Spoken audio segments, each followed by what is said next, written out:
सभी को राम राम। पिछले करीब 2-3 महीनों से मार्केट में एक खबर फैली हुई है कि फोर्ड वाले इंडिया छोड़कर जाने वाले हैं। ये खबर कोई कंफर्म नहीं कर पाया, कोई पुष्टि नहीं करी किसी ने भी, लेकिन माहौल एक जो बन गया था उसने जरूर कंफर्मेशन दी, एक नॉन ऑफिशियल कंफर्मेशन कि हाँ फोर्ड वाले अब इंडिया छोड़कर जा सकते हैं। असल में कोई भी कंपनी किसी भी गाड़ी या किसी भी चीज़ को लेकर कोई भी अफवाह जब उड़ती है तो कंपनी आगे आकर उस अफवाह को रोकने की कोशिश करती है, एक ना एक ऑफिशियल स्टेटमेंट देकर कि ये अफवाह है, गलत बात है, ऐसा कुछ नहीं है, हम लोग इंडिया छोड़कर नहीं जाने वाले। लेकिन ऐसा कुछ हुआ नहीं, जिस वजह से कस्टमर्स को लगा कि यार बात में कुछ तो सच्चाई है, तभी तो कोई स्टेटमेंट नहीं आया। और इसका असर इनकी गाड़ियों की बिक्री के ऊपर भी देखने को मिलने लगा। जुलाई के महीने में इनकी गाड़ियां बहुत कम बिकी और अगस्त में तो बिल्कुल नहीं बिकी हैं। इको स्पोर्ट जिसकी हर महीने 3 से 4 हज़ार यूनिट काफ़ी आराम से बिक जाया करती थी मक्खन की तरह, उसकी 300 यूनिट भी नहीं बिक पाई हैं।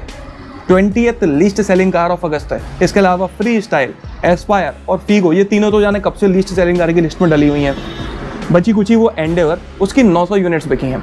मतलब कि फोर्ड की सारी गाड़ियों को मिला लिया जाए तो उनकी टोटल सेल्स 2000 यूनिट से भी ज़्यादा नहीं हुई। वहाँ से और कंफर्मेशन मिली हम लोगों को कि यार अब तो लगता है कि पक्का वाकई में फोर्ड वाले खुद भी इंटरेस्ट नहीं ले रहे हैं, अभी तक कुछ नहीं बताया। लेकिन अब आके फाइनली फोर्ड ने ऑफिशियल स्टेटमेंट दे दिया है और एकदम क्लियर कर दिया है कि वो इंडिया छोड़ने वाले हैं या नहीं। क्या बोला है वो मैं बताता हूँ आपको कि फोर्ड इंडिया नहीं छोड़ने वाला। फोर्ड इंडिया में ही रहेगा, लेकिन अपने काम करने के तरीके को बदलने वाला है। मेरा मतलब है कि अभी तक फोर्ड के 2 मैन्युफैक्चरिंग प्लांट थे, एक तो सानंद में और दूसरा मराई मलाई में। इन दोनों प्लांट्स की मैन्युफैक्चरिंग कैपेसिटी थी लगभग 4 लाख यूनिट्स, लेकिन इतनी बिक्री फोर्ड वालों की हो नहीं रही थी। फोर्ड यहाँ पर एक तो अपन लोगों के लिए, इंडियंस के लिए भी गाड़ी बनाता है और यहाँ पर बनाकर एक्सपोर्ट भी करता है। तो चाहे एक्सपोर्ट करना हो या यहाँ पर गाड़ी बेचना हो, इनकी कैपेसिटी थी 4 लाख, जो बिल्कुल भी फुलफिल नहीं हो पा रही थी। फोर्ड ने 80,000 यूनिट बनाई है टोटल, मतलब कि 20% प्रोडक्शन कैपेसिटी का बनाया है। और उन 80,000 में से भी आधी गाड़ियाँ तो एक्सपोर्ट हुई हैं। 80,000 की आधी गाड़ियाँ हम लोगों ने यूज़ कर पाई हैं बस। तो ऐसे में कोई भी कंपनी यहाँ पर क्यों काम करेगी। पिछले सालों में $2.5 बिलियन फोर्ड ने इंडियन मार्केट में इन्वेस्ट किया है और $2 बिलियन का घाटा सहन करा है। तो इतने घाटे के साथ कोई भी कंपनी काम करना क्यों चाहेगी। तो अब फोर्ड वालों ने फाइनली अनाउंस किया है कि वो अपने दोनों प्लांट में इंडिया के अंदर प्रोडक्शन बंद करने वाले हैं। इंडिया में अब फोर्ड गाड़ियां नहीं बनाएगा। हाँ, 2022 के सेकंड क्वार्टर तक यहाँ पर इंजन और बाकी चीज़ों को बनाया जाएगा ताकि एक्सपोर्ट किया जा सके, इंडिया के लिए नहीं बनाया जाएगा। तो लेकिन फोर्ड अब इम्पोर्टेड गाड़ियों को इंडिया में बेचा करेगा। ऐसा नहीं है कि जो डीलर वगैरह हैं या शोरूम्स वगैरह हैं वो बंद हो जाएंगे अचानक से, सर्विसिंग कराने के लिए नहीं मिलेगा, ऐसा नहीं है। सारे डीलर्स वगैरह खुले हुए होंगे। हो सकता है छोटे मोटे शहरों के डीलर्स बंद भी हो जाए, लेकिन जो बड़े बड़े शहरों में डीलर्स वगैरह हैं वो सब खुले रहेंगे, वो काम भी करेंगे। और जब तक जितने भी यूनिट्स इनके स्टॉक में जमा हैं, फ्री स्टाइल की या फिर फीगो की या इको स्पोर्ट की, एंडेवर की, उनकी बिक्री चालू रहेगी। जब तक वो पूरा का पूरा स्टॉक खत्म नहीं हो जाता तब तक उनकी बिक्री चालू रहेगी। आपको तगड़े तगड़े ऑफर भी मिल सकते हैं अगर आप फोर्ड की गाड़ी खरीदना चाहते हो तो। लेकिन अब फोर्ड यहाँ पर गाड़ियाँ बनाएगा नहीं, सिर्फ इंपोर्ट करेगा और उन इंपोर्टेड गाड़ियों को आपको बेचा करेगा। बस इतना करेगा, इसके अलावा और कुछ नहीं करेगा। और जो भी एक्सपोर्ट कर रहे थे वो एक्सपोर्ट को बंद कर दिया गया है। अब इंडिया से फोर्ड एक्सपोर्ट नहीं करेगा, उल्टा इंपोर्ट किया करेगा। तो ये इस तरह का कुछ काम फोर्ड वालों ने अपना बदल लिया है और इसके पीछे कई सारी वजह हैं।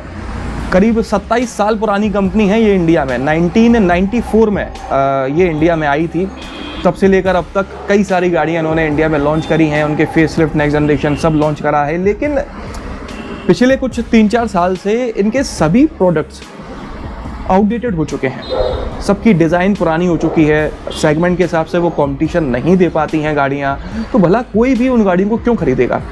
एक अगर आप लोगों को ध्यान हो तो काफ़ी समय पहले जब बड़ी से बड़ी कंपनीज एक सिंगल ड्राइवर एयरबैग को एज आ ऑप्शन दिया करती थी, उस समय पर फोर्ड अपनी गाड़ियों में 6 एयरबैग्स और फुली लोडेड सेफ्टी फीचर्स दिया करता था, DCT ऑटोमेटिक ट्रांसमिशन दिया करता था।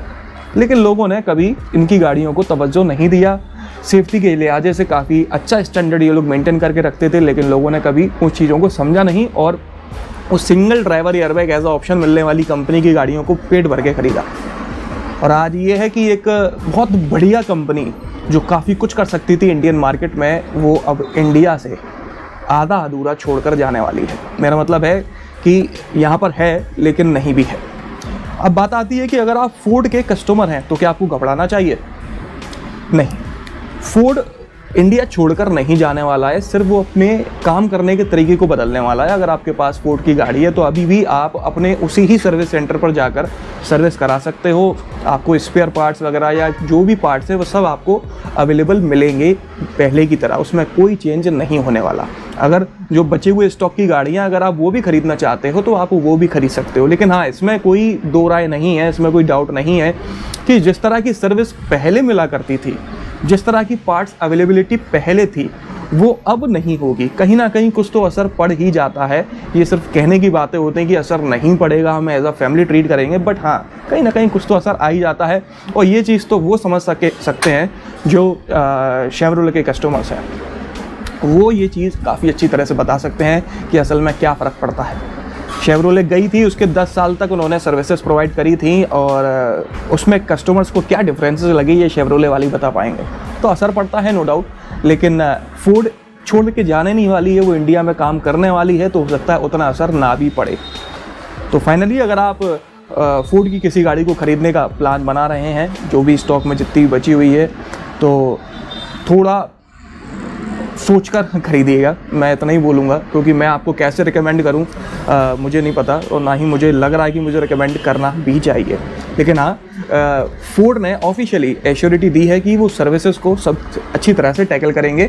उनके प्रेसिडेंट और CEO अनुराग मेहरोत्रा जी ने एक वीडियो जारी किया है यूट्यूब पर, जिसमें उन्होंने ये सारी जानकारी दी है जो मैंने आपको बताई अभी, और उनके तहत कहीं कोई दिक्कत सर्विस में आने नहीं वाली।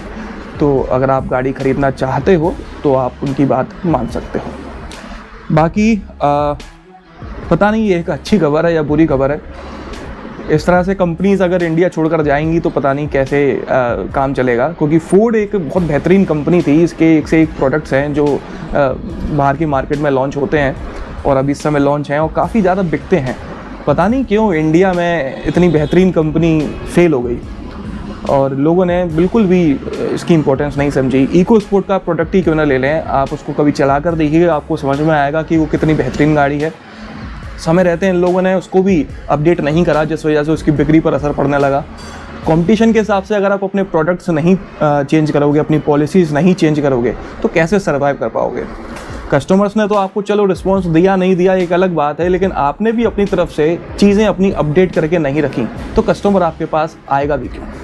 तो गलती दोनों तरफ से हुई है। और अब जो भी है, जैसा भी है, एक कंपनी इंडिया से कम हो चुकी है। तो चलिए, इस वीडियो में तो बस इतना ही। आपका दिन शुभ रहे। धन्यवाद।